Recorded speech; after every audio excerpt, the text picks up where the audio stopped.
Hello, this is Eddie with WMR Competition Performance in Stuart, Florida. We're going to be talking about how to make your dirt bike suspension better. Tip number 3, clickers. If you're venturing into adjusting clickers for the first time, it can be scary, but first start with compressions. The easiest to understand before you start adjusting your rebound. Compression will usually be found on top of the shock or on top of your forks, and with most modern manufacturers. Say to close it off, you just go clockwise and you're going to feel it stop. Don't force it.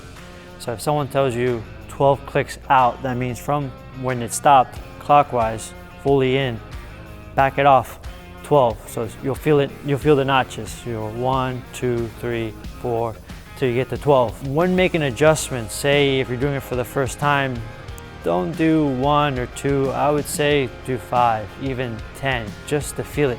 But make sure you write what you're doing down so you can go back to where you started and not get lost. With your clickers, it's very important to know that clockwise is stiffer, counterclockwise is softer. If you get this backwards, this can become very confusing and you're going to start going in the wrong direction. I have more information on this on our blog article at WMR1.com. It goes more in depth about your clicker adjustments and what to do in what situations. Thank you guys for watching, and until next time.